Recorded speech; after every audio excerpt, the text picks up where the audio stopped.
Sifac International se positionne sur le marché du cycle haut de gamme en tant que marque française proposant des vélos de qualité supérieure, alliant performance, légèreté et design. L'entreprise se distingue par son savoir-faire artisanal, son innovation technologique et son engagement en faveur de la fabrication française. Les explications d'Aymeric Lebrun, gérant de Sifac International. Magnéto. Bonjour Aymeric, merci de nous recevoir sur le site emblématique de Sifac. Vous dites, et je vous cite, « J'ai réalisé un de mes rêves, racheter une entreprise qui me faisait rêver, Sifac ». Mais avant de développer cette phrase avec vous, Aymeric, la tradition de cet entretien veut que je commence toujours par cette question très simple.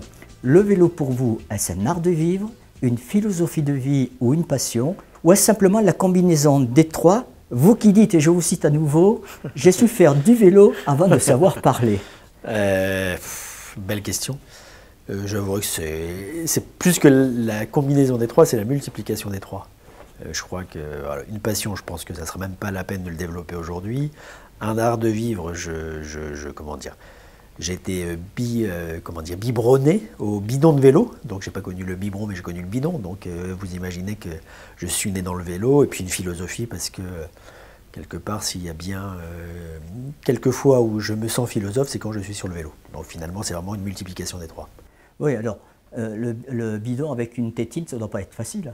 C'est pas facile, c'est pas facile, mais bon, quand on sait faire du vélo avant de savoir parler, on sait comment dire, se nourrir au bidon de vélo avant d'utiliser une tétine. Donc finalement, j'ai toujours fait les choses à l'envers ou à l'endroit, puisque j'ai toujours commencé par le vélo. Alors comment votre histoire personnelle a-t-elle influencé votre parcours professionnel? Et je pense notamment à votre rencontre importante avec Francis Guillon, le père fondateur des cycles Méral. Alors moi je dirais que oui, j'ai plusieurs papas. pour dire vrai, Francis Guillon, le fondateur de Sifac, a été mon mentor, que j'ai rencontré en 2002. À l'époque, j'étais stagiaire dans l'entreprise Look Cycle International, donc à Nevers. Donc je baignais déjà dans le vélo et je l'ai rencontré à un moment où lui, il était à une phase de transition de sa vie. Il était en train de revendre l'entreprise et il cherchait finalement alors un bras droit, un bras gauche, en tout cas quelqu'un qui allait l'accompagner, qui allait pouvoir à qui il allait transmettre sa passion, sachant que on avait finalement des profils totalement différents, parce que c'est un autodidacte, un génie de ses mains, quand moi, finalement, j'ai une formation, j'ai un DESS d'économie du sport, donc j'ai une formation assez classique. Mais en fait, ce qui nous rejoignait, c'était la passion. Et la première fois qu'on s'est rencontrés d'ailleurs juste à côté, sur le bureau qui est à côté de vous, là. Je me rappellerai toujours que j'ai eu son épouse au téléphone qui m'a accompagné, parce qu'en 2002, on n'avait pas les GPS. Quand je l'ai rencontré, je suis venu ici, et finalement, en 5 minutes, ça a matché. Et j'avais en fait quelqu'un qui avait fabriqué les plus beaux vélos, ou les vélos qui m'avaient fait rêver, que j'avais en face de moi, et qui était d'une modestie incroyable, quoi. Oui, qui au départ s'appelait Méral. Alors, il y a un héritage, c'est un peu plus compliqué que ça. D'ailleurs, en fait, Sifac n'aurait jamais existé si Méral n'avait pas existé. Et Méral n'aurait jamais existé si Francis Guillon n'avait pas existé. Alors, il y a un peu l'histoire de l'œuf et de la poule, mais en fait, les ateliers Méral, qui en fait sont plus ou moins à l'origine de Sifac, étaient basés juste en face. En fait, vous avez une ancienne laiterie qui est en face, et donc c'est là où l'aventure des cycles artisanaux à l'affût a commencé. Le premier chef des ateliers des cycles Méral, c'était Francis Guillon, qui a décidé de voler de ses propres ailes quand Méral a été revendu au Cycle Eugène au début des années 80, et s'est installé ici à partir de 86, tout en commençant dans son garage à partir de 1982. Alors quels ont été les moments clés et les tournants importants dans l'histoire de Sifac depuis que vous êtes aux destinées de l'entreprise? Et tout d'abord, qu'est-ce qui vous a motivé à vous lancer dans l'entrepreneuriat? Alors moi, ce qui m'a motivé, c'est pas d'être chef d'entreprise, c'est d'abord de sauver l'entreprise. De façon très, très simple. Francis Guillon avait revendu un groupe qui était basé dans le Gers, qui était le groupe José Alvarez, qui était distributeur à l'époque de Look, de Specialized, qui était le fondateur du réseau Bouticycle. Il l'a revendu en 2002 et en 2008, ce groupe était en liquidation judiciaire. Moi, qui étais directeur de l'entreprise, en fait, ma seule volonté au départ, c'était surtout qu'un savoir-faire d'excellence comme celui de Sifac, celui de mes collègues, parce que finalement, j'ai sauvé l'emploi de mes collègues avant de devenir leur patron. Et quelque part, être chef d'entreprise était la conséquence de cette volonté de ne pas voir disparaître un savoir-faire d'excellence.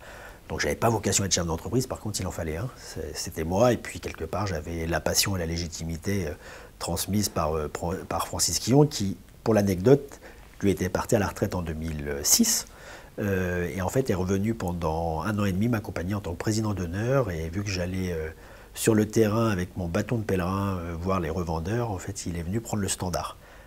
Voilà, ouais. En tant que président d'honneur, il m'a dit, moi je t'aide. Donc voilà, je prends le standard. Voilà, je prends le standard. Je dis, bah, vous savez parler technique, et les gens seront très contents de vous avoir. Donc il y avait aussi ce côté, comment dire, en t'accompagnant Aymeric, je légitimise, ou en tout cas je crédibilise ton aventure, et donc je t'accompagne. J'avais 28 ans à l'époque, hein, donc c'était quand même péchu, quoi. Oui, et puis ça revient à mon introduction quand je dis que c'était un de vos rêves, c'était de donc racheter l'entreprise SIFAC. Donc l'entrepreneuriat, vous y pensiez quand même quelque part? En fait, j'ai toujours... être chef d'entreprise, vous savez, c'est avoir 15 000 casquettes. Hein. Et j'ai une grosse curiosité. Je pense que, quelque part, moi, je vis le vélo au pluriel. C'est-à-dire que je suis né en tant que pratiquant, j'ai toujours été amoureux du matériel, j'aime les cyclistes de haut niveau, j'aime aujourd'hui l'objet, j'aime le savoir-faire. Et quelque part, j'ai toujours eu envie d'être à l'initiative de quelque chose, et j'ai toujours préféré être acteur que spectateur. Alors aujourd'hui, SIFAC est reconnu pour son savoir-faire du sur-mesure artisanal. Comment parvenez-vous à allier finalement tradition et innovation dans votre processus de fabrication? Bah, j'ai souvent l'habitude de dire que quand on fait du sur-mesure, on fait de l'innovation tous les jours. C'est-à-dire qu'il faut imaginer c'est vrai qu'on a souvent tendance à penser que derrière l'artisan se cache un métier ultra traditionnel qui ne s'est pas évolué, alors que souvent l'artisan est le laboratoire de l'industrie. C'est-à-dire qu'on est souvent amené à faire des prototypes même pour des grandes entreprises, parce que s'il faut faire un démonstrateur, finalement, on a l'agilité nécessaire. Et quand vous faites du sur-mesure, en fait, vous faites des prototypes au quotidien. C'est-à-dire qu'un sur-mesure, c'est partir d'une feuille blanche, c'est intégrer dans votre phase de conception le cahier des charges qui est né de la volonté du futur propriétaire, et de faire de ce vélo unique un vélo fiable, mais qui était un prototype au départ. Et donc, ça veut dire qu'il y a une ingéniosité continue. Et dans le temps, SIFAC a été sur tous les matériaux. On est passé de l'acier à l'aluminium, au titane, au carbone. Aujourd'hui, on peut utiliser l'impression 3D. Et derrière, finalement, l'artisan se cache une innovation continue. Et l'envie aussi. Aujourd'hui, chez SIFAC, vous avez un ingénieur qui est en amont, qui fait la conception de nos projets. Puis après, vous avez des cadreurs, des peintres, des artisans qui ont en fait... j'ai souvent l'habitude de dire que la pratique et la théorie ne vont pas se contredire, parce qu'on a souvent l'impression, hein, en théorie ça marche, en pratique c'est autre chose. Là, on va dire que la pratique et la théorie, finalement, s'additionnent pour que les ambitions démesurées de l'ingénieur rencontrent le talent de l'artisan. Alors, en préparant cet entretien, j'ai vu que vous insistez sur une fabrication 100% française. Ça, c'est important pour vous. Vous avez obtenu d'ailleurs en 2012 le label Entreprise du patrimoine vivant. Ouais. Une belle reconnaissance pour votre travail, je suppose. Oui, il y a un label qui est d'ailleurs qui est en renouvellement pour la 2e fois consécutive. Là, on est en cours d'instruction. En fait, c'est un label qu'on a pour 5 ans. Donc, on a renouvelé en 2018. Là, on a redemandé le renouvellement en 2023. Et c'est vrai que c'est 12 à 18 mois de renouvellement, parce qu'en fait, c'est devenu un label d'excellence. Mais c'est un label en fait, qui vient à la fois valoriser le savoir-faire rare. Et donc, ce qui illustre par rapport à votre question au préalable, que le fabriquer en France était devenu un savoir-faire rare. Fabriquer en France des vélos, c'était quelque chose qui avait disparu, à part chez les artisans. Que l'entreprise s'engage aussi à mêler tradition et innovation, donc ça rejoint aussi la question précédente. Et puis qu'il y a aussi, et quelque part c'est toute l'histoire de SIFAC, il y a vraiment une reconnaissance à l'international tout en ayant un ancrage local. C'est-à-dire que nous, on est la continuité de Méral, mais on fait des vélos qui participent aux Jeux Olympiques, qui peuvent partir au Japon, qui peuvent partir en Angleterre, qui peuvent partir en Australie. Et puis il y a aussi une phase qui est passionnante, qui est la transmission. Aujourd'hui, vous imaginez bien que les premiers artisans qui ont commencé à écrire les premiers chapitres de l'histoire de SIFAC, qui sont aujourd'hui à la retraite. Alors ils habitent toujours pas loin, parce que certains viennent prendre le café tous les matins avec nous, mais ils ont transmis. Et aujourd'hui, quand j'ai repris SIFAC en 2008, j'avais 28 ans, donc j'étais le jeuneau. Aujourd'hui, j'ai 45 ans. Donc je suis un peu plus vieux, mais la moyenne d'âge de l'entreprise est inférieure à mon âge. Elle devait être de 45 ans quand je l'ai reprise, elle est aujourd'hui plutôt de 35 ans. Donc il y a une perpétuelle évolution, transmission, et le label Entreprise du patrimoine vivant finalement vient traduire l'ensemble de ces critères et de ces valeurs qui sont aujourd'hui partagées dans l'entreprise. Revenons justement sur l'emploi. Le recrutement reste difficile pour trouver des personnes qualifiées. C'est ce qui revient souvent quand je m'entretiens avec des professionnels, surtout dans le secteur du sur-mesure, ça c'est clair. Alors, moi j'aimerais bien savoir comment vous recrutez votre personnel et comment vous les formez, vos collaborateurs. Mais ça c'est, comment dire, je dirais que j'ai mon logiciel de recrutement qui a changé ces 15 dernières années. C'est-à-dire que, alors d'une part parce que le logiciel de l'entreprise a évolué, hein, c'est-à-dire que la notion de sur-mesure elle est encore plus poussée aujourd'hui qu'elle l'était à l'origine de l'histoire de l'entreprise, et qu'aujourd'hui longtemps j'ai recruté du savoir-faire en me disant je vais avoir un soudeur, un peintre qui a déjà une formation, même s'il n'est pas passionné de vélo c'est pas grave, il est là pour entre guillemets suivre un processus ou un process de fabrication et suivre des étapes. Et je me suis rendu compte qu'aujourd'hui il était vraiment important, en fait c'est une réunion de plusieurs métiers hein, quand on est un artisan chez Sifac, que ce soit en peinture ou à la fabrication ou au montage. Et en fait on a depuis quelques années on recrute d'abord du savoir-être. Du savoir-être c'est à la fois la passion, la culture du vélo, hein, mais sachant que la passion du vélo elle est plurielle. Hein. On ne va pas demander, le passionné de vélo, c'est pas celui qui connaît tous les vainqueurs du Tour de France. Ça, on s'en fout. Enfin, on s'en fout. Moi, je les connais, donc je m'en fous pas. Mais en tout cas, c'est pas ça. C'est vraiment avoir une appétence pour l'objet, avoir une appétence pour la culture vélo. C'est-à-dire, moi, j'en apprends tous les jours avec des artisans qui ont une culture, qui peuvent me dire un cadreur des années... il y a 50 ans, ce qu'il avait fait, où il l'avait sorti. Et donc, voilà, c'est vraiment avoir cette culture-là pour que les gens aient envie d'apprendre. Puis on voit à travers l'engagement qu'ils peuvent avoir, l'envie. Après, il faut avoir un minimum de prérequis. Hein. C'est-à-dire que si vous n'avez pas des compétences manuelles, bon, bah, maman, vous serez comme moi derrière l'ordinateur. Mais aujourd'hui, vous avez des profils ingénieurs, vous avez des profils architectes, vous avez Arthur qui a une licence, je crois, ou une maîtrise d'histoire de l'art. Là, en peinture, vous avez quelqu'un qui est arrivé récemment, mais qui était juste passionné de peinture quoi, et de vélo. Mais ce qui est malgré tout, à l'instant T, toujours une difficulté, parce que ceux qui apprennent, par définition, ne sont pas encore opérationnels totalement. Ils sont encore apprenants, et ceux qui les forment sont normalement des gens qui produisent. Donc, c'est-à-dire qu'en fait, quand on investit sur un artisan dans l'entreprise, on sait que pendant 4-5 mois, on risque d'être moins productif avec des charges supplémentaires. Parce que, voilà. Donc c'est des équations pas simples, mais ça veut dire qu'on s'inscrit toujours dans le temps. Quoi. Le tandem, oui. On en parle peu et on en voit peu chez les revendeurs. Pourtant, c'est un marché à ne pas négliger, ne serait-ce que pour les parasportifs. Que représente cette niche pour Sifac? Nous, c'est plus qu'une niche. Enfin, c'est-à-dire que alors, d'un autre côté, c'est vrai qu'aujourd'hui...